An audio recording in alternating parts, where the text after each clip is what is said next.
All right, let's get started. Woo! Bro, it's nice to meet you, man. Yes, sir, man. Yeah, you look great, bro. I'm telling you, man. Those Aussies, man. You guys got something in that drink you got there. It's called Handsome. I don't know.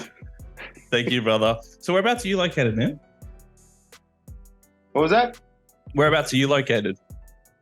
Huntington Beach, California, man. Right here on Beach Boulevard, Surf City, USA. Cali. That's so sick. Yeah. As I was just saying to my mum this morning, I was like, yeah, I'm doing a podcast. And she's like, oh, who with? I'm like, oh, some guy in California. She's like, what? And you guys can see each other? And I'm like, yeah. It's just awesome. crazy. It's just crazy, like, you know, technology and stuff like that. So how long you been in the industry for, bro? Right now, I'm on my 6th year.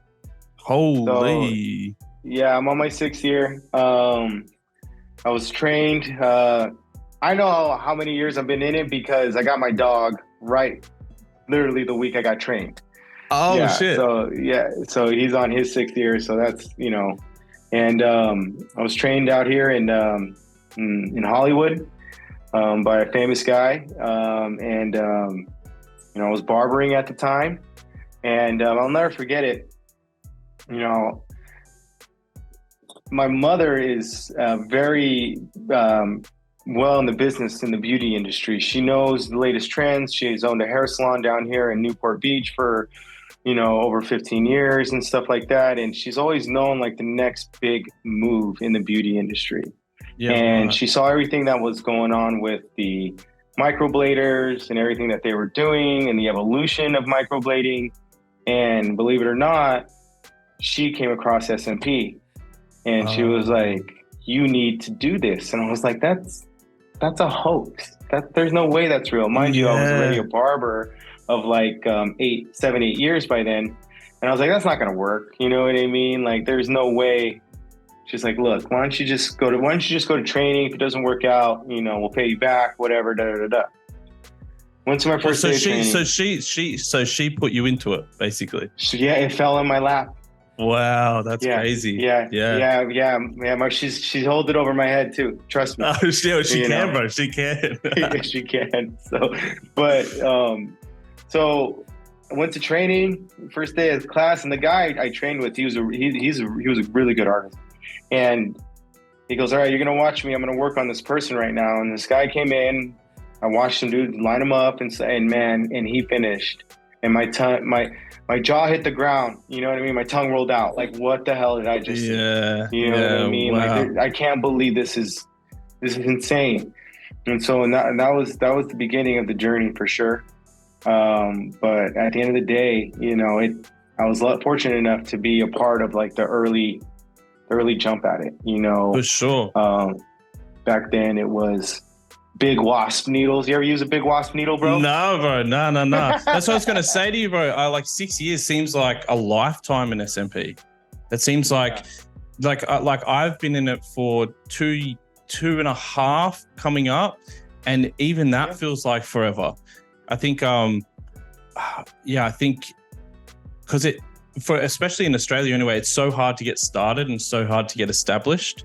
I think that there isn't that much longevity around in the industry. Yeah. Do you find that as well? Well, the landscape of the industry here in the States has massively changed. And it changed about 2.5, 3 years ago. That's when they started coming out with needles that were designed for SMP. Was that the FYT, pigments. The pink? They came out about 3 years? Yeah, I believe so. The FYT needle, that's when I knew things were really legit. It was when the pink needle showed up. That's when I really was like, this is 100% legit. And I knew I was in the right place for sure. But you know, before we were using FYT needles. They had always been around, but we were just using the round liners along with the big wasp needles. And the big wasp needles. What's a wasp needle, bro? What is it? The big wasp needle, they're the white ones. And anybody that's listening to this that's an old school head, they know exactly what I'm talking about. Probably about a $10, $12 box of needles. Yeah, and they're just manufactured, I believe, from, you know, an Asian country. and they were just what we had, Yeah. and the evolution, you know, of the needle. I know that Picasso had a big hand in that, and it's really helped a lot of the, like, as far as like the quality of procedures, and also just really proved that this is a cemented real thing, Mm. and the industry is solidified, and then the pigments started rolling out. I was using Follicule. It was one of the first ones to come out. We had Dynamic Black we were using and things like that. I knew a lot of guys that use Dynamic Black. I still know a lot of guys that still use it, Dynamic Black, for their procedures. And then the evolution of more pigments are coming out and things like that. And yeah, it's just crazy to see how far it's come, because we were really dabbling with like the guy I trained with. I couldn't tell you what pigment he was giving me. He gave me a pigment I started with, and then he's like, if you need more, come to me. And it was just in a black jar. Mm. And That's what I had he's too, like, actually. Yeah, yeah, yeah. I'm like, what the hell is this? Could be anything in here, Home recipe, But the bro. industry, yeah, right, exactly. And so, but the transparency of the industry with what's in the pigments and what's going on with the pigments, it's just grown exponentially. And it's been fun to be a part of all those things. And the education that's available today is nothing like it was back in the day. Now there's programs, there's actual, hey, if you do this, you plus this, you'll get this. Back in the day, there wasn't. It was more of a industry growth from within for like what we were doing. And there was only a few people that were good trainers at the time, and it's wild to where we are now in the industry. And it's awesome, bro. It's a blessing to be a part of all of it. And the one thing that really made me fall in love with being an SMP artist is the reactions of the people that we help. There's nothing better than having somebody tear up because they haven't seen, this look on them in so long, and they were so self-conscious about it. For the love of helping others. Because I was a barber, and I used to love making guys look great. Like, I was the best haircut I ever had, and it's not. But man, I got into SMP, and from experience, of course, like the change in someone's life is crazy. And there's nothing that gets better than that. Is genuinely helping people grow, like as far as back in love with themselves, and yeah, man, it's great being a part of it, S&P, baby. It doesn't get much better than that, man. It's great. Yeah. So. Just quickly, bro, are those wasp needles? So when you said that's the needles that you guys were using, were they still put together the same as the needles that we use today? Yeah, of course. Yeah, they're cartridge needles. Do they have is it the three prong? Yeah, there are 3RLs. It's always been 3RL. Always been a 3RL. Okay. There was different sizes, same sizes, the 4s, 6, 8s. Yeah, it was mostly 6s, and then they had an 8, and then they came out with the 10, and the 10, everybody really liked the 10 because it had a really good retention. It had a little bit better retention. It's not a high quality needle. It's not. Okay. It's not a high quality needle. You'll go through 6 or 7 of those needles in a session. Oh, shit. Yeah, they're a cheaper needle and stuff like that, but they were like a safe bet, as far as like using those. You can know that you were getting impressions pretty consistent, but they would dull out pretty fast. And so, but those needles, it was white. They were just a white needle, and they're still out there. They're still, because it's used for, regular tattooing and stuff like that. I don't know if they've created a line for SMP like FYT has and stuff like that. So, but those were interesting for sure, man. They were definitely something that was the beginning for sure. It was the beginning. I'm sure there's other artists that still use it, out there. But man, the needles nowadays can't compare. Like it's insane, the needles. Well, nowadays. I guess as well, that's sort of a hard thing with SMP as well, is that what I've noticed is a lot of change even in the time that I've been here. And what you're saying is that there might still be artists that use that needle. And that's the hard thing about an industry that changes a lot, is that not everybody likes change. And you see, like, a lot of people I call it dying on your sword, is that like they die with their opinion. You know what I mean? And they're not willing to change up with the industry. And that's probably one of the harder things with SMP, is that you got to be on your toes. Like, you know, you got to be, and that's why I think me and you, like, we gel so well with stuff, because we're not set to anything. Like, we're like talking about different needles. We're like talking about different pigments and like talking openly about it. And I'm like asking you a question, and we going back and forth. It's not like, no, this is what you do. You know what I mean? There's no hard set in stone when we talk. Yeah, exactly. Yeah, absolutely. One of the things that I feel that the SMP industry is absolutely following suit in, and is the microblading industry. We're very similar. We're two different things, but our core concepts, we're following in the footsteps of the things that the microbladers have, paved the way. We go back, we need to talk a lot about color theory. Who was the first ones to get the color theory down? It was the microbladers, because permanent cosmetics has been around forever. Everybody has, well, at least out here, everybody has an aunt or like a grandma that was a little bit punk rock back in the day, and she got her eyeliner done, and now it's blue, and her brows are done, and, she looks crazy, you know what I mean? But women have always been ahead, you know what I mean, as far as those types of things, because it's beauty. And the microbladers, the color theory, the mixing of pigments, the making sure you're mixing pigments according to the tone level, and understanding the color wheel and additives and things like that. Microbladers been there, done that, and even then, that industry is still evolving. They have different ways of doing the brows now. It's not just strokes. It's strokes plus shading and all these different like pixels and stuff like that.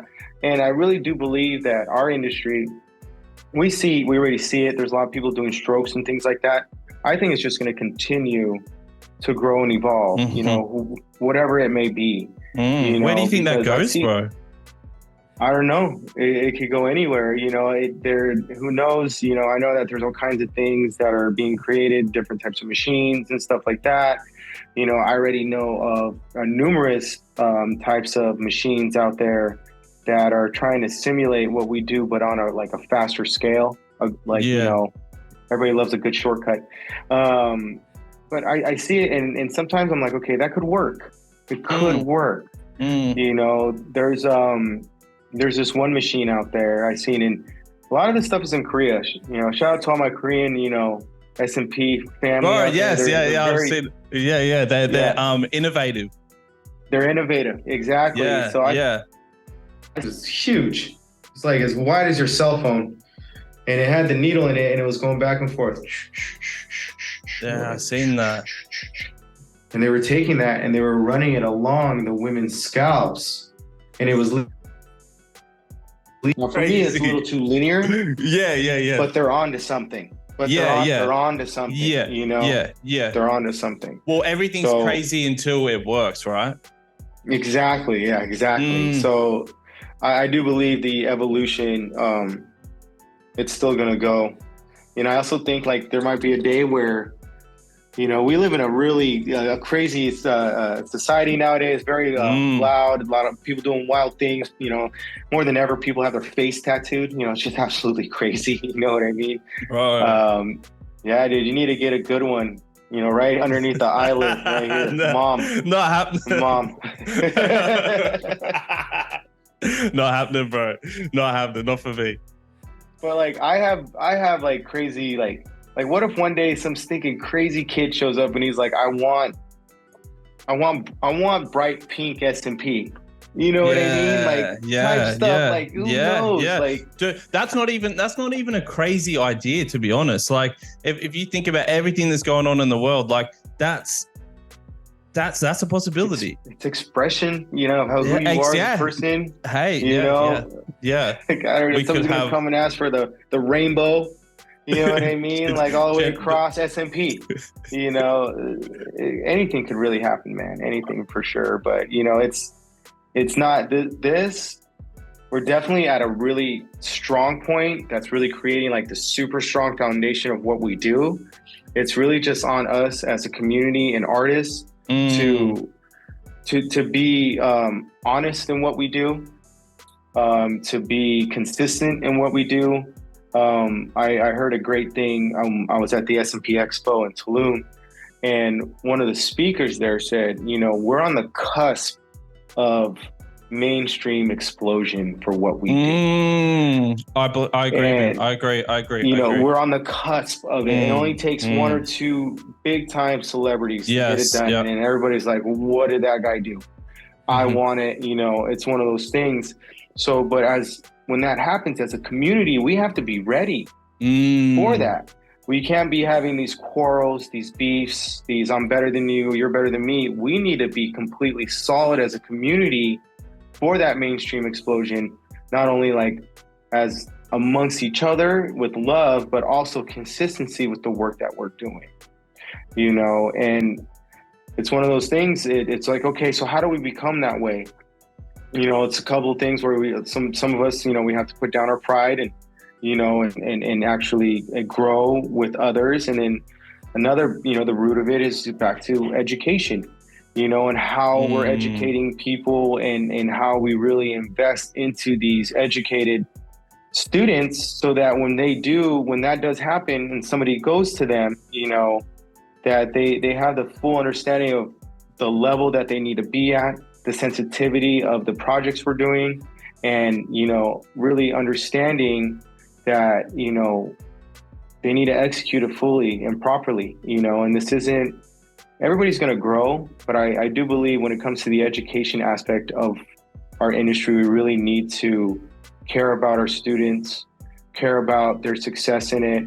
They're, you know, investing in the future of their lives and their family, you know, and we got to give them the right tools so that when this does happen, that they can be a part and enjoy, you know, the fruits of our labor, you know what I mean? And it's one of those things like, we have to come together as a whole, you know, and that's inside and out, from being in good relations with each other and supporting each other to doing the same thing for the education that we're putting out, you know, as instructors and stuff like that for the future. It's all for the future.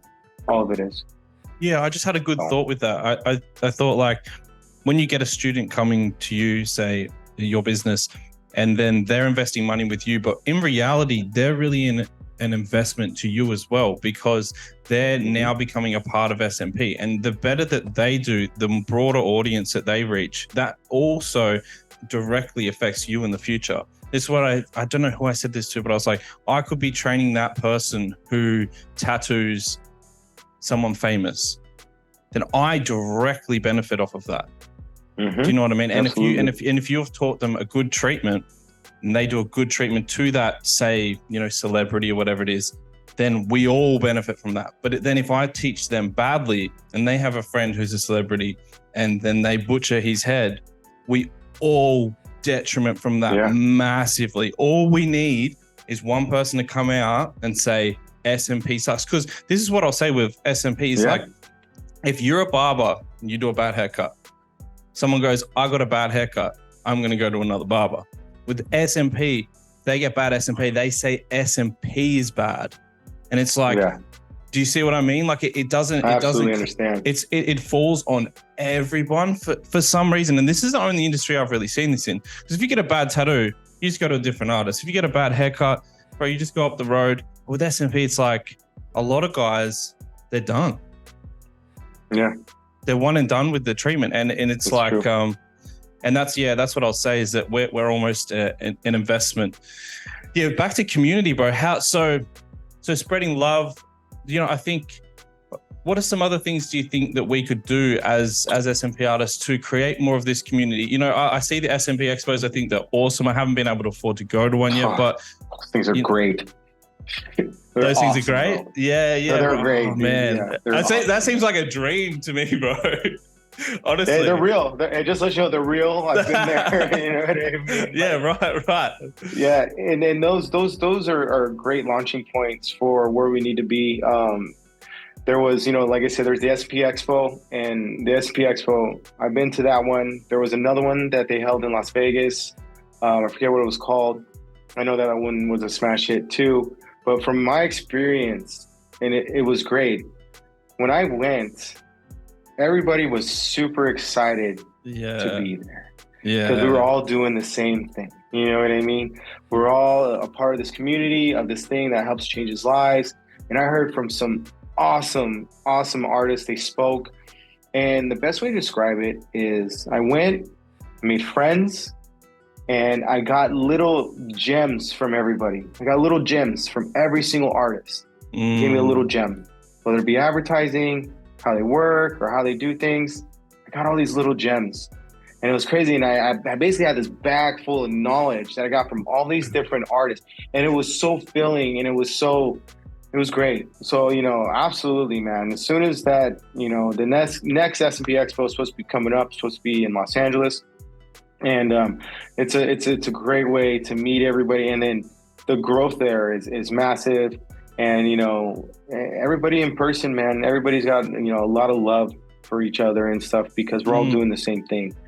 So, but yeah, man, trust me, they're real, bro. And we'll get you to one of them. Don't worry. Take that nice long flight. You know what I mean? It is a long flight, but it'll be worth it. Yeah, that's something also as well that surprised me a fair bit in this industry too. Is like a lot of people are willing to help. Like, and when I have like someone who's starting out and who asks me a question or something like that, I'm always happy to help. But I also say to them, just message people, because like it surprised me like crazy, bro. When I started out, I would message a lot of you American guys, and I'm like, no offense, but I thought I wasn't going to get anything back. I thought these dudes are going to basically like tell me to fuck off. But bro, everybody was super helpful, and like and this is all the way on the scale to like the biggest people in Australia to like mid-level to all around. Everybody's very helpful when you're starting out. Yeah, absolutely. It definitely there's a large part of the industry that understands how it is for the people that are new in the industry, because they went through it too. You know what I mean? I got guys that hit me up all the time, and they're just asking me questions, and I'm happy to tell them. I'm happy to share the things that I learned so that they don't have to go through those stomach drops, those, oh, what did I do here? Because it's not fair to them or the client or our industry to hold back just these little gems and things like that. In the beginning, when I first got out there was a couple of dudes, they're like, oh, you got to take a class and this and that. And then, the more, the community grew, I had people that would open up to me and say, hey, this is, how you probably want to do it, bro, and stuff like that.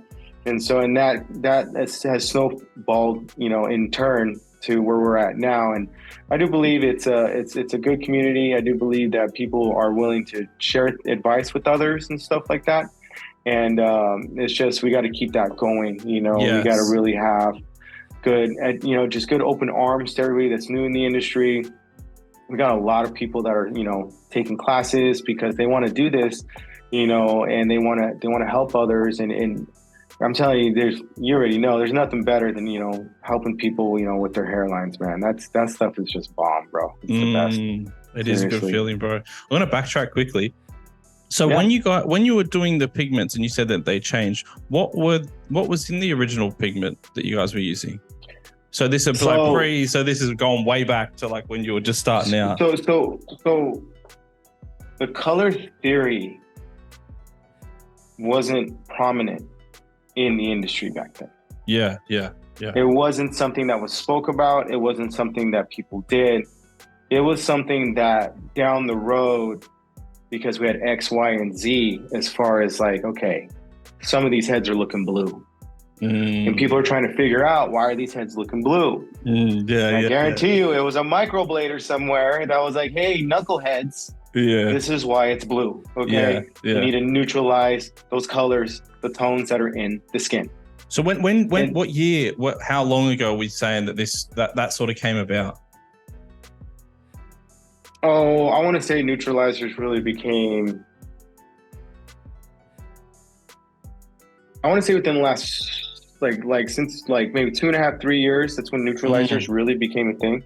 Yeah, I was gonna say it's sort of like when I started out, because when I started, I got exactly what you got. I just got this no label black container, and that was my pigment, and I think I brought it up, and it's like, nah, doesn't work. It's bullshit. I was like, oh, okay, it's bullshit. You know, exactly. just that die on your sword mentality. Yeah, that there was a lot of that. You know, the tones, man, they were crazy. And it got to a point where somebody stepped out and said, hey, how do we fix this? And for me, you know, like I said, the education of neutralizing colors in the color wheel. Oh, sorry. Let me see here. Got a buddy. No. Ooh, that guy's got to go. People, man, I'm closed. Anyways, so one of the things is when I learned about the tones, the education I received came from a microblader. Ah. It came from a microblader. Oh. A microblader that did it. Hit you up, or like you like? No, it was an education. I bought it. You know, it was a color theory, permanent makeup, color theory. Oh shit! And I learned that. Why? Why did you do that? That's sorry. Because it's one of those things where I knew that there was more. Because so going back to this, my mother is a hairdresser. And I would talk to my mom about color. Hairdressers are colorists. So they understand color theory. And color theory is in everything. So my mom and I would talk about, like, Mom, I don't get what's going on with these heads, blah, blah, blah, blah. And she said, well, if that was hair, I would add this color. Oh, shit. That's cool. Yeah. That's so cool. I was like, okay, she said, you need to get educated on permanent makeup and color theory. Oh. So saw an ad, purchased it, looked into it, watched it, studied it. That's where the color theorist I am today started. And then I was fortunate enough to be with another color theorist on one of the teams I was on previously. And she broke it down for me, her and her husband. They're like, Shane, this is what's going on. This is why you have this. This is why you have that. And those are people that were very, they liked to investigate. They were trying to figure things out. They were in people's, phones. I love those type of people. I love that. And, if it wasn't for them, I wouldn't have been on the, I wouldn't have learned a lot of the things that I know now. And, of course, I've learned more from my experience and things like that. But color theory is in everything. So at the end of the day, when I was trying to figure that out, my mom was like, you need to know your color theory, bro. And it's just, and there's color theory in everything. Makeup, when girls go to do their makeup, they'll have a red zit. You know what they put on that zit first? They put green on it, bro. No way. They put green on it, okay? Yeah, they put green on it because what to do? Red and green neutralize each other, right? Yeah. So I really do give credit to that to the microblading industry, 100%. 100%. Because permanent makeup, man. Permanent makeup. When they go to do the lips, oh God, I would hate to neutralize lips because they're different colors. They're purple, they're red. There's all kinds of different tones in there. We've really got it easy, bro, in that regard. Yeah. Like so easy. Yeah, because I worked near eyebrow tattooist, and I was talking to her, and I was looking over her color theory, and I'm like, holy shit! Dude, it's crazy. It's so crazy, wild. Bro. Like there's like all this. I was like, how did that? I'm like, nah, I quit. I'm done. Yeah, exactly. So with that being said, yeah, that's proof of their color theory over the decades, right? They've learned all this. So our color theory, I hate to break it to you, bud, it's only 2 years old. We're like a little baby toddler, bro. Exactly. Yeah. Shit. So you can expect it to grow even more. Yeah, I'm excited for that too. Because I feel like you're going to get closer and closer to that hair follicle, closer and closer to it being more realistic, and then as that grows, and then the industry grows, and then you got that domino effect there. Yeah, definitely. Yeah, exactly. So they're, like I said, they set the tone. The microbladers, the permanent makeup artists, literally, So yeah, man, it's color theory, baby. It's big time. Yeah, know your color theory. Yeah, for sure, I feel like we could do a whole hour talking about that. But bro, let's go somewhere with our chat for someone starting out. Let's talk to, because I think for my podcast, there might be somebody who's, you know, doing their research. You know, I see like in my YouTube comments, there's someone who's like, it's normally someone who's looking to get into the industry. First of all, let's talk about you getting into the industry. Like when you started out, so you were barbering 7-8 years, and then your mom's like, all right, you got to do this. Basically, you jumped in. What were some of the hurdles? What would be some things if you could start fresh? If you're a guy and you're just like, you're wandering around, you're thinking, fuck, I want to try something new, and SMP's that thing. What's some advice that you would give to that person looking to get started in the industry? Well, first and foremost is to become obsessed with your new technique you're learning. You know what I mean? To really, practice makes perfect, but not all practice makes perfect. Perfect practice makes perfect. 100%. You know what I mean? Really grind it out and trying your best to perfect and understand your new craft inside and out. You know, one of the things that people want to see is a confident, person that does SMP, a confident artist that knows what they're talking about, is whether that's growing in education and things like that, understanding that you're starting out and that you need to perfect your technique. It's all about having a good technique, because once you get that person that puts their trust in you, you have to deliver. And I think that's really very serious as far as like the first stepping stone. A lot of people get into it. They see us experienced artists working. Sometimes we make it look easier than it actually is. Little do they know, we're like, it's a curse, man. It's a curse, bro. It's a curse. I noticed that. Sorry, just to quickly divert. I was teaching a mate, and I was watching him on a mannequin head, and he's gone, and I'm like, bro, what are you doing? Slow down. He's like, oh no, I saw this on a video that I was watching yesterday. I'm like, dude, I don't even go that fast. Like, that's someone who's been doing it. That's the hard thing to comprehend. It's like, you're not going to go dunk like Jordan on your first day. Yeah. It's like you're going to dribble, little shot. You know what I mean? Practice slow. They're trying to run a marathon they've never ran in their life. That's right. Like, it's just baby step. And I think I wish I went, not to take it away from what you're saying, is when I started out, I wish that's how I started, is slow, precise, getting those dots crisp. And because I'm still doing that now. You know what I mean? Yeah. Yeah, I totally know what you mean. Yeah. And that's the thing, is perfecting your craft. Nothing great happens overnight. You know what I mean?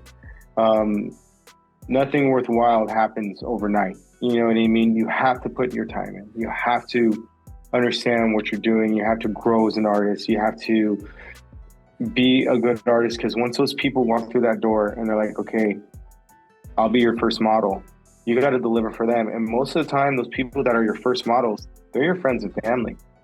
Man, that scares me. I didn't do that. See, my advice to people is don't do your friends and family first, because you're going to see it forever. You know what I mean? So to go off that, I had a friend, I had a pal, and he hated his hair. He hated his hairline. He was bald at a very young age, really good looking dude, stud.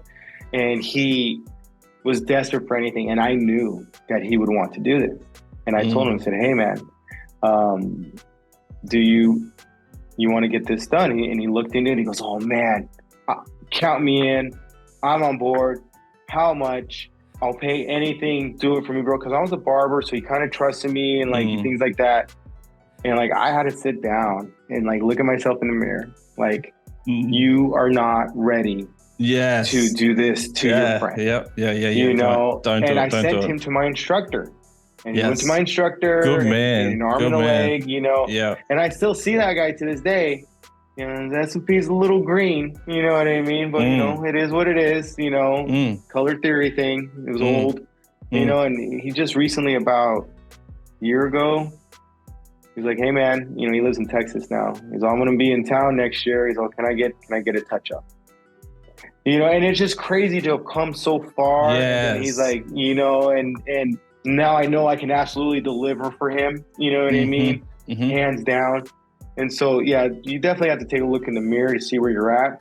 I think it's a lot of that, bro. A lot of looking in the mirror, a lot of being like, just it's a lot like self-awareness and humbling yourself almost. Like I think the only times that I've done work that I'm not happy with is when I'm getting ahead of myself. Yeah, that's so true. I believe that 100%. It goes back to the practice, you know, as much as you can. You know, oh, well, I can only do so many melon chain. Well, then go buy a thing of pigskin. You know what I mean? Work on the pigskin. It's going to stink, but that's going to be similar to like a retention of skin. It's going to be a little bit more softer and moist. But, you know, you learn about the elasticity of the skin and things like that. And, you know, and if you can blend things out and you can create depth and layers and stuff, and then understand your color theory, like study that stuff. Like it's, you know, like it matters most in life, because you can sit there and have perfect dots, but if that thing comes out blue, you know, what good were your perfect dots? It doesn't even matter. So it goes hand in hand 100%. But starting out, perfect your craft, fall in love with your craft, evolve into the artist you're supposed to be. I always tell people you need to evolve as an artist. You know, you leave class, you learn things, but you need to really understand things even more in depth as you get the repetition. Like, dude, I don't know about you, but I remember one of my first sessions I ever did, I bit off way more than I could chew. And I'll never forget my hand.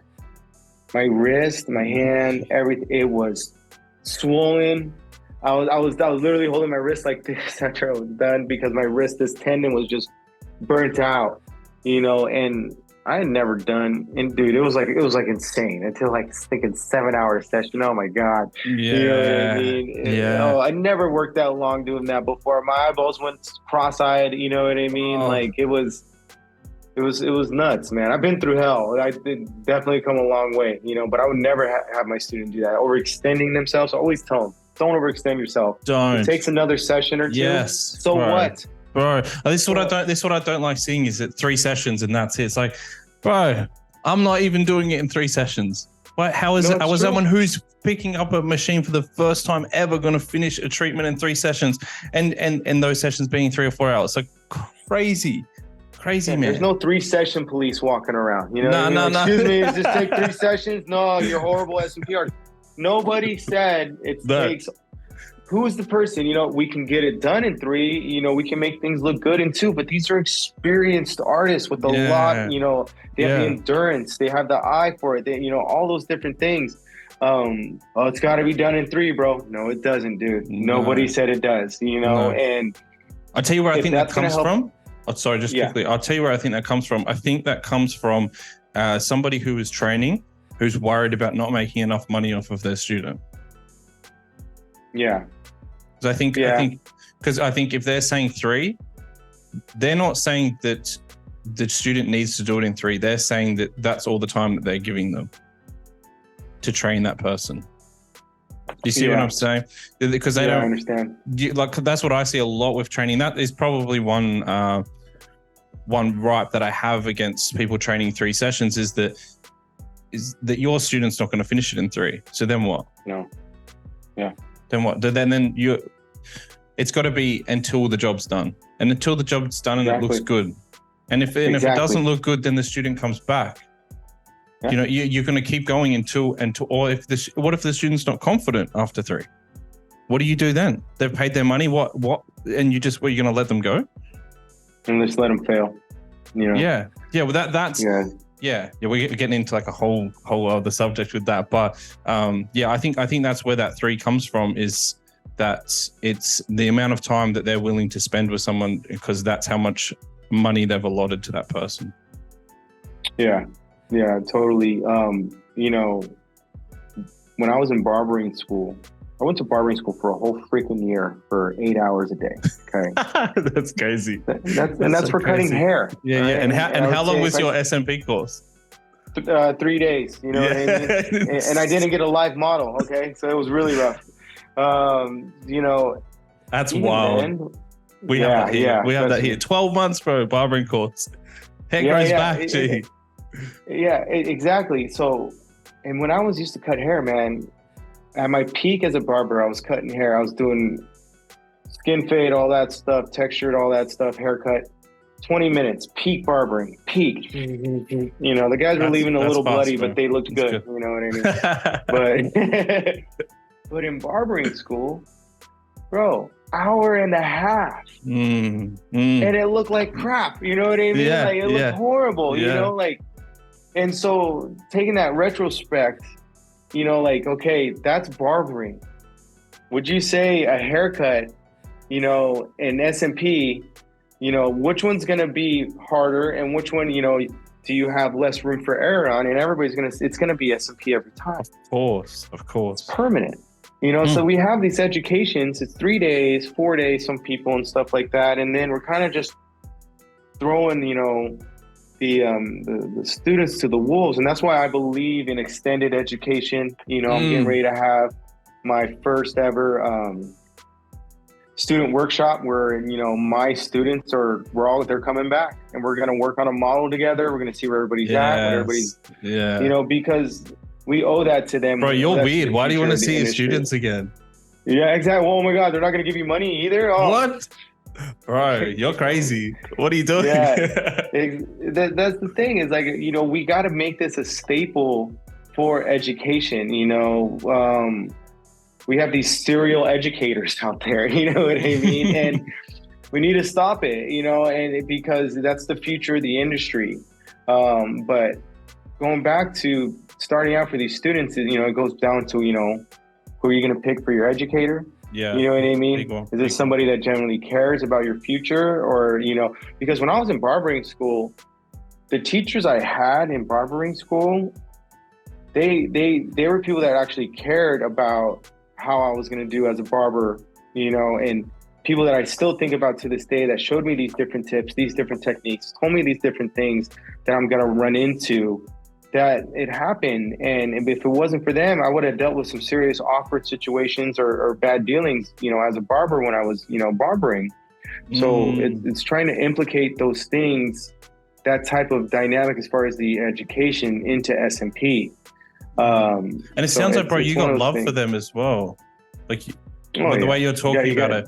And that's why when I made that point before of like, it's an investment for you as well. Like for those teachers, even though they're getting paid to teach you, you still have a great opinion about them now. So, you know, if there's, you know, if there's a referral or there's anything like that, you're going to refer someone onto that person, and then you're talking positively about that barbering school. I don't know where that is or what it's doing now, but you're then a fan of that, which then helps it grow in the future. Whereas I think a lot of people might be making very good money right now, but I think 4 or 5 years, I see it with, you know, people who are training, you know, 2 years ago, and now it's all of a sudden their businesses aren't doing very well, and they're sort of thinking about getting out of the industry and stuff like that. It's like, yeah, because you cashed out all your chips straight away. Yeah.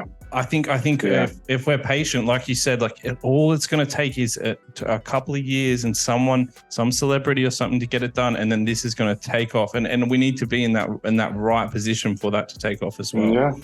Yeah, and that's really nurturing the egg of these students, you know, to grow into, you know, good artists, consistent artists. You know, there's enough people suffering from hair loss to where it's okay. You know what I mean? 100%. It's okay. You know, we look at the numbers, we know the numbers. We go outside, you go to a concert, you just look around. You know what I mean? And 90% of people are just hearing about it for the first time when they're getting it done. It's true. That's what's so crazy to me. Like that they're like, oh yeah, I just saw it like a week ago. Like, I want it now. Yeah, which is crazy. Like you think barbering, tattoos, eyebrows, what do you reckon eyebrows has been around for? 10, 20 years or something like that? Yeah, I mean, I would say, I think they're like the big boom of the brows. I'm 10, 11 years. Yeah. 10, 11 years, about that, just a big boom. And it's still going and it's evolving. Man, it's crazy. I'll tell you right now, my old lady looks amazing at 3 a.m. with no makeup on because her brows are done. You know what I mean? Like her and her mom, if there was an earthquake and we had to run outside, they look great because their brows are done. You know, it's the popularity of the permanent makeup is huge nowadays. You know, I know about gentlemen that are getting their lips done. They want a little bit more of a yeah. Right, that's not true. Yeah, some of the toughest guys you'll meet, dude, they're like, I want to get my lips done. I'm like, oh, you know, Whoa. the preference. Yeah, because they want just to have that little rosy look. You know what I mean? Whatever hey, you want, bro. Yeah. Hey, pink hair and big lips. Let's go, boys. Yeah. Hey man, hey, you can get your lips shaded now, okay? I told the world, all right? I'm just all right. Yeah, so let's go back to these someone starting out. So the first thing is repetition. The first thing is focusing on the craft. And I think what I'll add to that is that see if you actually enjoy doing dots for a long period and trying to make that look good. Because that is 95% of what you're going to do for the rest of your career is making. Oh man. Do you see what I mean? Like that's the crazy part is that it's probably one of the only industries where someone's like, yeah, I'm doing eyebrows, I'm doing lips, I'm doing this. I'm thinking about adding this as well. It's like, yeah, well, how much time have you put aside to get good at it? Or, you know, I'm thinking about just doing it a day a week. I'm like, you can't. I hate to say to people that you can't, but it needs so much more time than that. I see SMP exactly the same as I see boxing or UFC or or cutting hair. This is or tattooing itself. It's a craft that you mold over time, and it takes a lot of time. If you don't enjoy actually doing dots and actually trying to make that look good, your life is gonna be shit. Oh man, it's gonna be living hell. You know, I see some of these you know, they're talented artists, but they're not fully enthralled in their. They're throwing a lot of things against the wall to see what can stick. You know what I mean? You know, they're teeth whitening, they're barbering, they're doing all these other. They're renting cars out. They're doing stuff with properties. You know, they got all these different hats that they wear, and each day they pick a different hat. You know, and this is what I'm going to do. You know, I'm going to go sell tamales on the weekend, you know, whatever, you know, and I get it. The hustle, I get the hustle. Yeah. But when it comes to like the magnitude of the stuff that we're doing, this isn't a hat. You know what I mean? This is a lifestyle. This is something you have to be, man, thinking about all day, every day, especially in the beginning. And I used to be anywhere. And if I had an extra time, like my coffee was going to take 20 minutes or something, like I would sit there on a napkin and just do dots, man. Sick. You know what I mean? Cool, bro. That's just how obsessed I was with it, you know, and it's one of those things is you got to be, you know, and I'm sure there's guys out there that are super talented and they can go do other things, no problem. And, you know, definitely. And be good at it. But I'm telling you, that's a rare breed.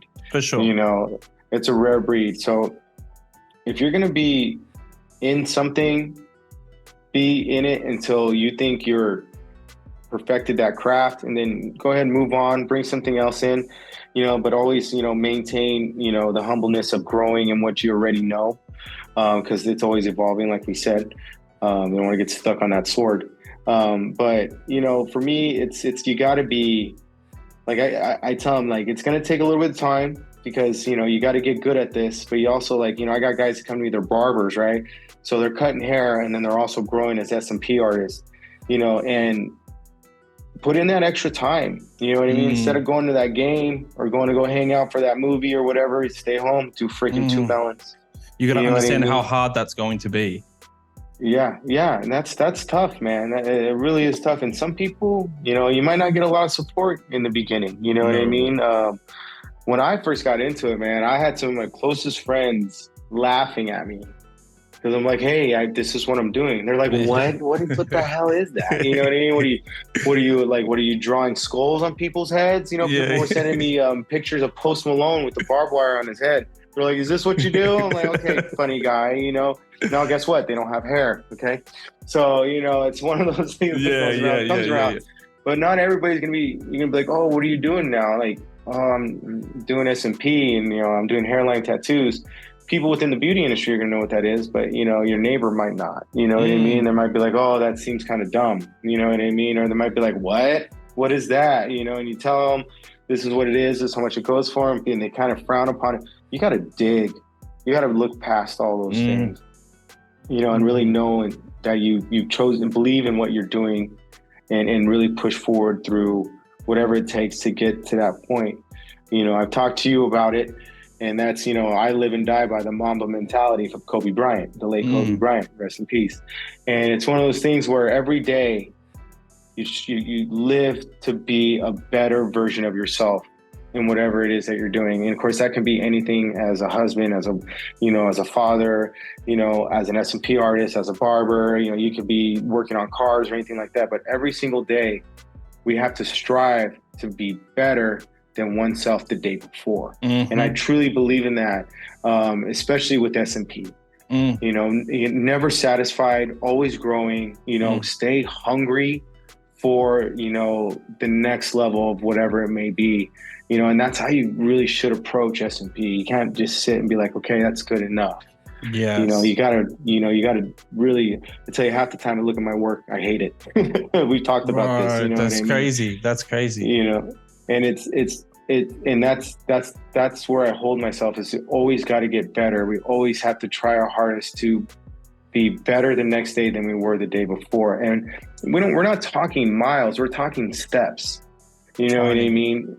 The littlest bit, whether it's how I wrap my chair, whether it's how, you know, this person felt in my facility, you know, the conversations I was having with my client, things, every day we can grow somewhere as an S&P artist. Yes. You know, and of course, focused on our art and, you know, our techniques and what we do. But, you know, every day you got to grow as an artist, man. Every single day. Absolutely.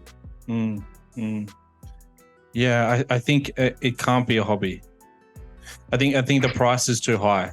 I think that's what I, you know, it's crazy. I advertise for training, but I don't get a lot of training leads because, like, converted, because I end up talking them out of it almost. But listen, man, like, bro, but it's like, it's not intentional though. It's just I'm honestly. Bro. And that's what's crazy, is that when, like, although when I started my training, I got sold this, you know, 200K, you know, all you need is 2 a week, you know, learn it in 2 days. Everything was in diamonds and gold, right? Everything was diamonds and gold. Yeah. That's right. And I was like, oh, what? To do this? And then, bro, actually, when I walked in, I was like, this is the most stupidest thing I've ever seen. Bro, I saw a treatment and it wasn't the greatest. And I was like, this is stupid. I was like, what am I doing here? But going back to that, right? So if you're thinking of adding this, you're thinking of starting this isn't a hobby, because, you know, if you want to play basketball on the weekends and you suck at basketball, right, your team might lose, but who cares, bro? If you want to do boxing and you suck at boxing, you get punched in the face, who cares? But if you suck at SMP, oh man, you like, the price is so high. The price is extremely high. And you can see me talking right now how I've talked so many people out of it, because even where I'm at, I'm fucking like, I put so much pressure on myself to do a good job for that person. I care about it so more than the client 90% of the time. Every dot, bro. And I'm like, can you come back for another session? What? It's done. Like, what? Can you please? I'm like, can you just come back for one more so I can finish Let it go, Nate. Let it go. You know, it's perfect, bro. Let it go. That's what I mean. That's the thing, is like, I care that much, and that's what I say to people. It's like because it's not that simple that, we didn't do a good job today. It's all right. See you next time. You'll be fine. Sorry about that, mate. God. Yeah, cheers. Yeah. But like, because that's laser, right? That's and that's pain. Money. Yeah, that's money. Traumatic for the person too. Yeah. You know, traumatic for the client. So yeah, that's serious stuff, dude. It is, and that's probably what I would relate to anyone who's starting out, and anyone who maybe they've already done a course, or maybe they're going through it. Is just take it seriously, because it is serious. You're not allowed to not. Yeah, you're not allowed to not. Yeah, no, you know, I've had experience where students. I had this one student. He was a young kid, a young barber, and he was a good barber. but he was a fast money kid. He wanted the fast money. And it was hilarious, man. We were sitting here, we were working, and like, you take a course with me, dude. I'm really critical of you guys, of everybody. I'm like, hey, it's got to be done this way. I do my hardest to not let you guys fail. And so it's one of those things where, all right, there you are. It's one of those things where this kid, we're working, and I'll never forget. He was sitting there, he was working, and then he just kind of put everything down and goes, man, this is hard. He was a 19-year-old kid. Bro. It was adorable. It was hilarious. Like, man, this is how it goes, bro. Yeah, that's it. Like, this is how it is. This is what you're gonna deal with. You know what I mean? And like, nothing worthwhile comes easy in life. I always use the analogy of a professional athlete, of a singer, of a big businessman, or something like that. All these people that are these pillars in this community. You can talk about YouTube stars. They started somewhere and they put the time, the effort, the grind to be where they're at. The only people that get fast money, quick money, things like that are gamblers, high volatility. Okay, that's how that goes. Yeah. Drug dealers, high volatility. Okay, That's and unless you're as good looking as Nate, you can go dance on a pole and make a bunch of money, but that only lasts so long. OnlyFans. Yeah, exactly. But all that stuff. It's easy come, easy go. You know what I mean? Yeah. And so with anything worthwhile, you have to put your time in. You could be out there, catching touchdown passes like Tyreek Hill. I don't know if you know who that is, but that guy, he might have been born fast, but he put in the effort to become the great athlete that he is. Or Patrick Mahomes, all that stuff. I use all these different, sports analogies and things like that. Anybody that's done anything great, put in their time. Yeah. Period. And you got to put in your time as an artist. Practice makes perfect. No, it doesn't. Perfect practice makes perfect. You know what I mean? Get to that point where you're that critical of yourself, putting in the hours and hours and hours. My dad always tells me, I forget what it is. There's a certain amount of hours required before you're 10,000 hours for mastery. 10,000 hours, to become like a master. You put that in perspective. You know what I mean? We ain't even talking for an hour. It's a long time, so reality spectrum, but also you take it serious, no hobby artist. I've met a couple hobby artists, and it wasn't until they took it serious that they took themselves to another level. You know what I mean? Where they really were like, okay, I need to be fully involved in this 100%, not 1 foot in, 1 foot out. If you got 1 foot in, 1 foot out, it's going to be an even longer journey. It's going to be an even tougher journey, but if you got to be dedicated to it, you got to want it. You got to want it. You got to want to be a good artist, Yeah. So for sure. But for someone who's looking, they don't know, they're probably not going to know that this is something that they are going to want. And that's why like my story with SMP is that like, I didn't want this. And it sounds sort of similar to yourself, bro. It's not like we saw this and we're like, yes. Yeah. You know what I mean? It was like, I was the same, bro. My sister was, she's a tattoo artist, and she's like, oh, I want to go learn this thing. You want to come with me? I'm like, nah, that looks stupid. Yeah. And then my partner at the time was eyebrow tattoo. She's like, well, if you do that, then we can work together. And I'm like, damn. I'm like, nah, I'm not doing that. But then anyway, what actually ended up happening is, I called my sister and she's like, oh, I've already signed up. She's like, please, can you please? I'm like, all right, I'll come. Pay the deposit. I walked in and I'm like, damn, what am I doing here? But then where my obsession came is I saw something that was not good work, right? Then I looked over and then I did the course and I came back to the same studio and I saw this lady working on a client. And it looked so amazing. I was like, I want to do that. Yeah. It's like, how? And I was like, hey, I'm Nathan. How do you do that? And bro, I came back every week. I just sat there, took notes, watched her work, watched another artist in their work. And I was like, and I'm just like YouTube. I'm just like messaging all the artists. I'm like, all right, how do I do that? How do I do that? Because I wasn't getting it. Bro, I was like, I sucked so badly. I was easily the worst in my class, man. Easily. Yeah.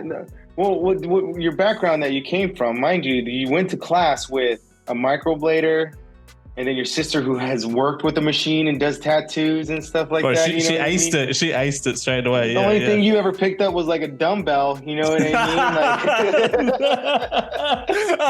Like, you know, and so like your motor functions, the brain wasn't connected to the hand, and you know what I mean, and stuff like that. And like I tell that to my students, they come in like, hey, do you have any experience with, you know, working with clippers or, you know, working with let the blow dryer? And like I've had people come from the corporate world, they have to connect their brain to their hand, you know, and I've seen that happen before, bro. So don't be too rough on yourself, man.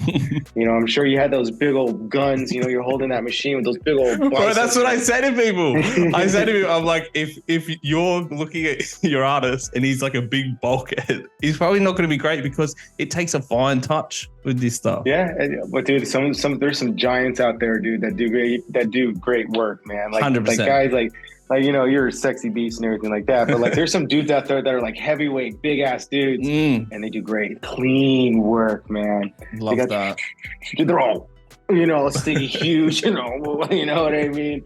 But I've absolutely seen it for sure, man. But you know, yeah, man, everybody's experience is different, you know. And it's when you see that first real head done, you're like, dude, wow, it's crazy. It's crazy. I was like, I can't believe that. I can't believe that we can do that. Yeah. And yeah, so what I'd say for people who are starting out is it's almost like, and just I'd like to see your thoughts on this too. It's almost like you need a way of trying it or seeing it, or you know, I don't know if you offer that with your training, but like going in and watch something being done. You know, maybe. Yeah. You know, something I've thought about offering for people is that they can come on in and they can try a machine out on a mannequin head or something like that, or just some way of them having a taste without it having to fuck someone's life up. Yeah, no, exactly. Or fully invest in all these things like that. I let students. I'm really transparent with students. You know, they're like, "Hey, I'm interested in class." I'm like, "All right, cool. You want to come by and see me work?" You know, and let them see where it can be, you know what I mean? And then from there, they can understand what's like, going on, touch, what's happening, what's like how, because anybody that sees it's like, whoa, that's like a ballet of tattooing, you know what I mean? Like, and then they can get a grasp of like how tough this can be, you know what I mean? And what when they see it done, you know, and I give them little gems. I tell them, I go, look, this is what I'm doing, you know what I mean? I don't tell them how to do S&P right then and there. It's impossible, but I say this is what I'm doing. Maintaining control. I'm always in my head when I'm doing the procedure, dude. It's crazy. It's like I'm sitting behind me with a megaphone. You know what I mean? Like, you know, don't do this, don't you dare do this. You know what I mean? Like, you know. But that's what I like to do. I like to like really let people, hey, you can come by and see me work. You know what I mean? You know, it's and they can see how hard it is, but they can also see how beautiful it is at the same time. Yeah. So see, they can realize if it's for them or not. You know. I think that's massive, man. That'll probably be the biggest tip that I would give to anybody who's looking to start out. It's because I think there's sort of like a preconceived notion that when you invest money in something that you're going to be committed to it. But I think I think the biggest part is finding out if it's for you. Maybe you do want to make money. Maybe you do want to change your career. Cool, that's all cool. But if you don't like your day-to-day and the grind of this, it's going to make everything so much harder, because something that we haven't spoke about is what happens after that stage. So you like it, you're starting to get your dots going, they're looking all right, they're starting to look neater, and you got this little passion for it. Then you got to turn it into a fucking business. Yeah. I was just having a conversation with another artist and instructor the other day about that. You know, the business side of this, it's crazy because there's such a massive part in becoming a good artist. And then then as soon as you get past this and you're starting to like get to the top of this building, and as soon as you get to the top of that building, you know, there's the business part of it. You know what I mean? It's overwhelming. That's how you describe it. Yeah. And the best way to start is portfolio. And an artist that I respect, he said this. He said, the pictures of our work is worth more than the money we make. Yeah. When you start out. Yeah. It's way more. So building that portfolio, and I use a lot of references back to barbering. When barbers first get out of barber college, or they're in barber college, you're not charging those barber prices for those skilled barbers. You're not. You're giving them away the haircuts. You need $10, $15, $20. But you're almost convincing people. You're like, please come get a haircut. Yeah, let me cut your hair. You know, but the thing is with haircuts is they grow back, so that's the difference. You know what I mean? As far as like being ready to do your service for people, is you got to be able to kill this. Because I tell you right now, if you kill it on somebody's S&P as your model, people are going to see it and they're going to be like, "Where'd you get that done?" Yeah, and dude, and then slowly your prices will just go up and up and up, because the best form of advertising is word of mouth, you know. And then of course, you know, you got to be able to take pictures. Man, I was horrible taking pictures. I'd get so worn out from doing S&P. I'd be like, I don't care, go home. You know what I mean? Like, because you got to sit there and your brain hurts from concentrating so hard, you know, and like you're hungry and you're like, all right, portrait mode. You know what I mean? Like, you know, you can't even string a sentence together at that point. You can't, you know, and then you're fighting glares because, you know, everything's all, because you've been working on somebody's skin, it's all swollen and stuff like that, you know, and you're fighting glares and trying to find the corner of the room where there's no light, you know, but you got to power through that. You have to take that photo. That's why you did all that work, is so that you have that photo to show up. How'd you start out with that, bro? It was tough, man. It was tough. So you're full-time really barber, you do the course. Yeah, full-time barbering, do the course. And then I was fortunate enough, because there's people that are in better positions than others to get going, because you have access to client. So for me, in what I understand, the people that are going to get to work the fastest are going to be the permanent makeup artists and the barbers. Why? Because they have access to clients already. They have access to clients. So if a barber comes in here, he's like, I'm thinking about doing S&P. I'm like, you know, you can get started really fast. Why is that? Because you have your clientele. And then if you're in a barber shop and there's nobody else doing S&P in there, every single barber that's in that shop, their clientele is your potential client for S&P. So they really are in the best position. And the same thing goes for the microbladers and things like that. You know, women's S&P, I'm a big time believer in doing women's S&P and helping women and stuff like that. And I teach my students how to do women's S&P because that allows for another source of income. When you know, versus just doing men. You know what I mean? If you understand the women's S&P, how it works, and you know the technique I teach, because I had a lot of experience around working on women in the hair salon and stuff like that with my mom. The barber college I went to was it was actually a Paul Mitchell. So you know, I learned a lot of stuff when it comes to women's hair color, things like that. But for me, the people that are in the best position are the people that are already in the beauty industry, because they have access to clients. They have access to clients. And then if you're on the outside coming in, like, oh, you used to do real estate, and you want to do this, or you come from the corporate world, you know, I tell people, it's going to be a little hard to get clients. That's where the business savvy side of the things comes in, you know, being able to advertise, monetize yourself, really get yourself out there, understanding how the algorithm works, ads, working in social media, things like that. It's pretty big mountain to climb. It is, but not to say that people haven't done it. You know what I mean? People have done it. People have absolutely done it. I've met people that, you know, they used to teach driver's ed. Now they're S&P artists. You know what I mean? Like, You can definitely change it up, 100%. Yeah, you can do it. But it's how did you do it, bro? So what was your first step there? So so are you saying that you utilized your current clientele base and just basically threw in conversation while you're cutting hair? Hey, this is something that I'm offering now. That of course was something. Half the clients I had they were younger dudes that didn't really need it, but we have been a part of the beauty industry here in Orange County for a long time. And so when you say you mean like you and your mom and your family? Me and my mom. And so we knew a lot of people, a lot of hairdressers, a lot of barbers, a lot of estheticians, people we went to beauty school with, people that others went to beauty school with. For being in this beauty community for so long, you start knowing everybody, and people have worked for this person, they've worked for that person, and then so word got out that I was doing this, and so I was pulling clients from not only my clientele, but from some of the hairdressers that worked in my mom's salon. Half of my mom's salon is a seasoned artist, seasoned hairdresser, atmosphere. They're a little bit older, women in their 50s and 60s doing hair. So in turn, how old are their clientele? The same age. So I was fortunate enough to be able to pull some of my first clients from that pool of being connected to the beauty industry here in Orange County.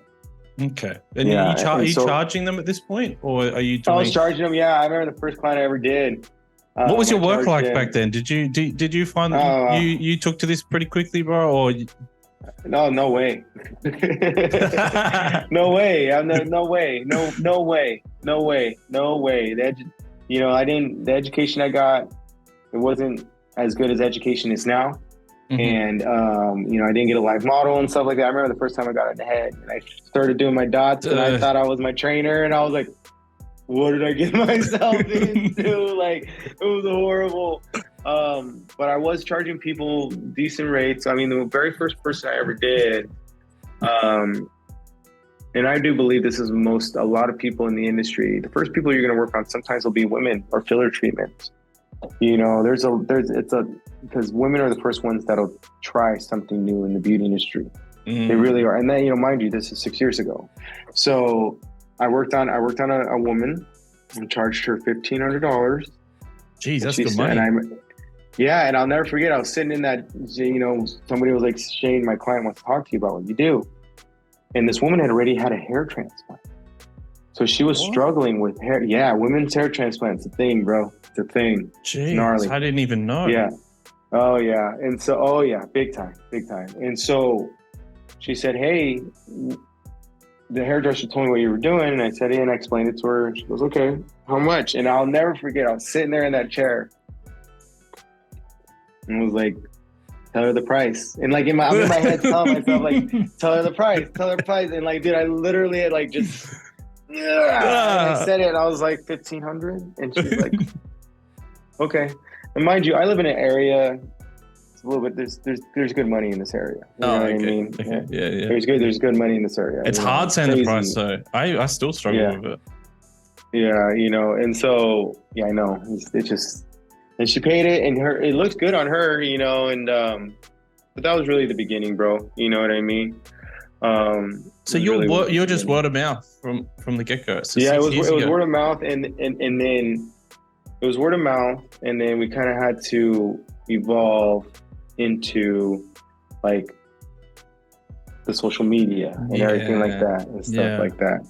So we had to evolve into that, and that's when things started getting a little tougher and stuff like that. But we're still doing it. We're the social media and stuff like that. But yeah, that's where I started. I was fortunate enough. So there are some people that are in a better position than others to get started. For sure. People will jump in their chair right away because they trust them. You know what I mean? Barbers, permanent makeup artists. Like, I got barbers. They're like, hey, I got this guy. He's ready to go right now. I'm like, no, do not do that client yet, dude. Like, don't do him yet. No. We're like, oh, really? Like, yeah, really, don't do him yet. If you're going to do him, make sure it's in like 5 sessions, bro. You're not ready. You know what I mean? Like, 100%. And that's that fine line and stuff like that. So, but yeah, man, that's people's getting started. For me, it's getting to work. And then also don't be afraid to, if you don't have the existing clientele to get to work, then you're going to have to, understand marketing, maybe take a class in marketing. Yep. If you're not savvy with the social media, take a class with social media and stuff like that, so that you can do well, because you have to run a business also on top of it. So, to become an S&P artist, you gotta be ready, man. You gotta be ready for the grind. You gotta be really ready. And you also, I'll never forget this, you have to understand you're on the runway, right? And the runway is class. It's everything that you're going through, class, building your clientele, and the runway is going to end, and you're going to take off. You're going to take off one day, you know what I mean? But you have to understand there's a runway before you fly. You know what I mean? And so that's what I like to tell my students and stuff like this. Nothing in life comes easy. Put in your work. I've been driving in circles on this runway for a while, bro. What's the secret? Yeah. You're supposed to go straight, but sometimes we go, and then we pick up. I tried forward driving my plane. We're up in the mountains at the minute, trying to make the way back. But bro, and this is what I'll say. Your story is awesome. Like you got a cool little referral base when you started out.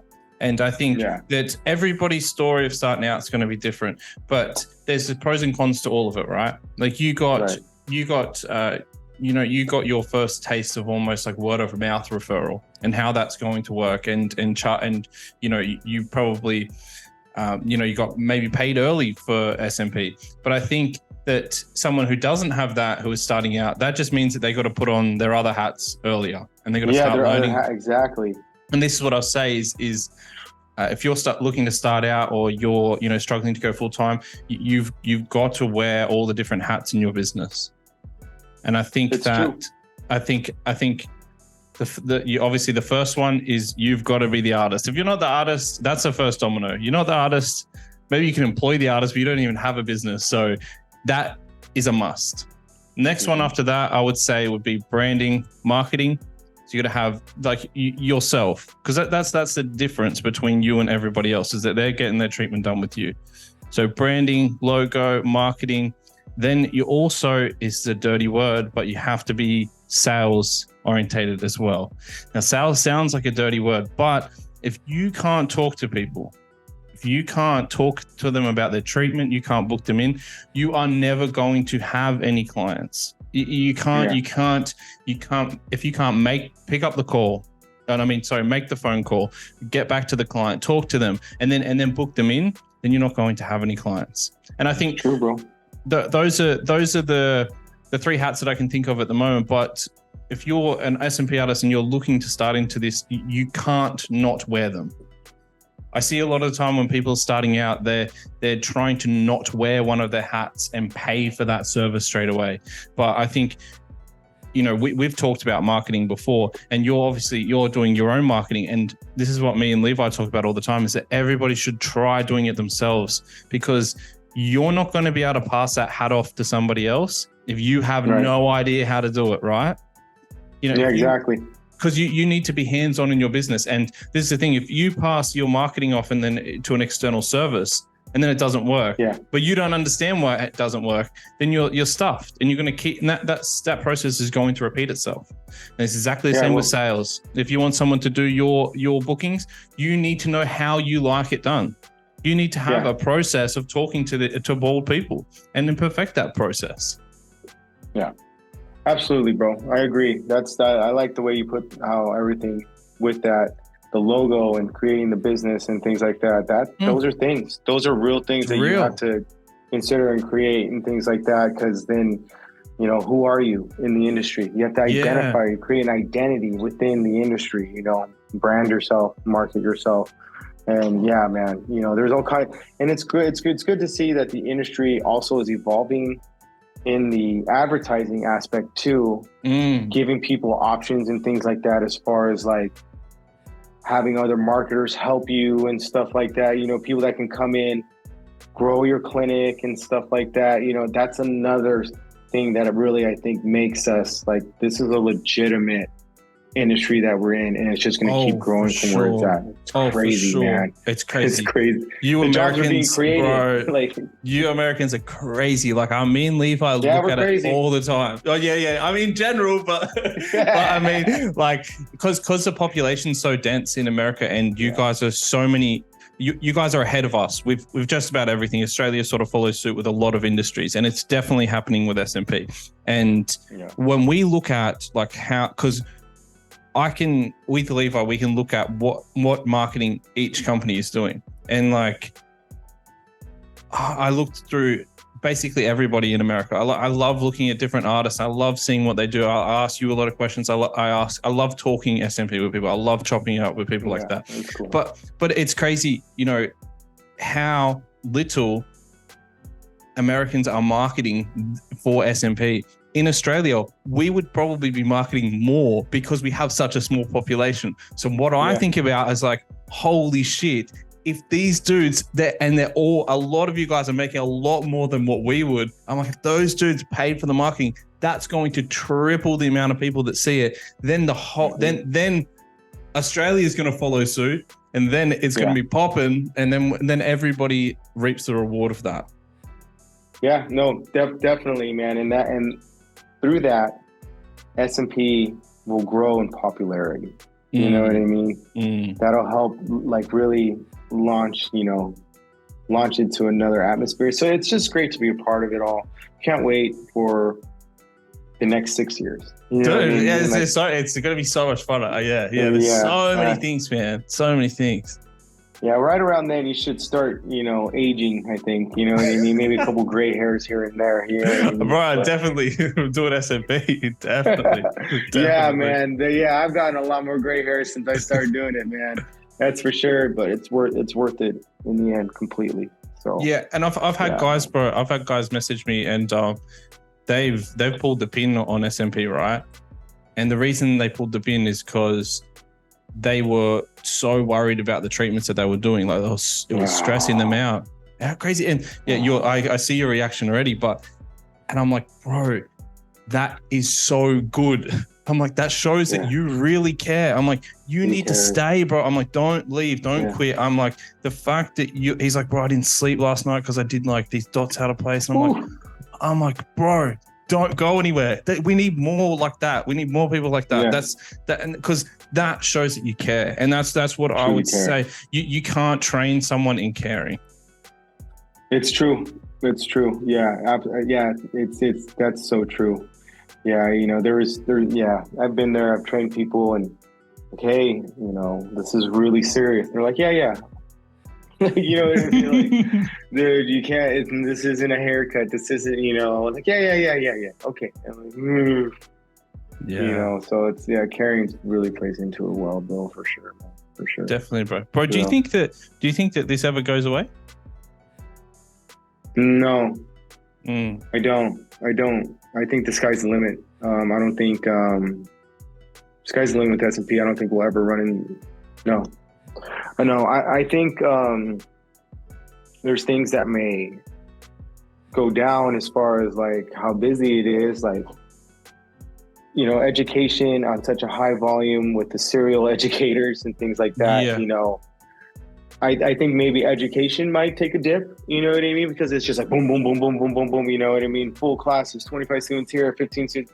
I think it might take a dip because of the sheer quantity of what will come to light. No, but not the quantity, but what will come to light, like, hey, some of these courses are single serving drive-through educations. And it will force the industry to slow it down, have quality education, extended education, versus these massive waves of students. So that's that's all for the good of the industry, So that's the only thing I see being turned down is like just these massive quantity of classes, because the industry is going to demand for it to be changed. It will be demanded. It will.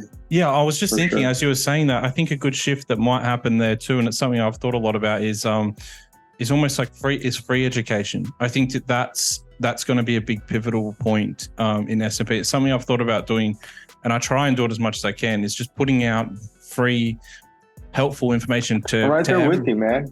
Yeah. I'm right there with you. Yeah, I really am. Yeah, I think that's going to be a huge changing factor with that vast quantity of a lot of big classes happening very, very fast. I think that as people do more research, as the industry grows, I think there's going to be a lot more free information out there. And I think that might be that next step that makes everything go boom, everything take off a lot more. Yeah, man, I agree. I just thought about this the other day, just putting it out there. You know what I mean? To kind of like throw back the shades, like, hey, this is what we're doing. You know what I mean? Bro, that's a good way. Is this for you? Is this something you want to get into? You know what I mean? Are you do you fall in love with it? Do you, maybe this isn't for me and stuff like that? So I definitely agree with you on that one for sure, man. And would love to talk more about it for sure in the future. Yeah, we are definitely going to talk more about that, bro. I'm going to wrap this up. That was an hour and a half. Yeah, dude. Yeah, trust me. It's over here. What time you got over there? It's 5:30 here. What you got over there? We're 10:30 over here in the morning. 10:30 a.m. Sunday. Yeah. Sunday. Oh, happy Easter, bro. You know what I mean? Sweet, bro. Thank you so much for jumping on the podcast, bro. We're definitely going to do another one of these. There's so many, as we're talking, like there's so many little subjects. I'm like, we can't go too deep into that one. You know what I mean? There's so much more we can talk about. Bro. Yeah, man. Awesome. Hey, man, it's great talking with you, Nate, bro. We've been chatting for a while now and stuff like that, dude. You're a great guy with a good soul, and your heart's in the right place in this industry. Chill out. I'm being so damn good looking. You know what I mean? And just, relax on that. Okay, guy? No, I'm just kidding, man. But Jeez, yeah, bro, I'm going to jump off, man. Much love, bro, from here in the States. And we'll chat soon. Easy, bro. I appreciate you so much, man. Thank you.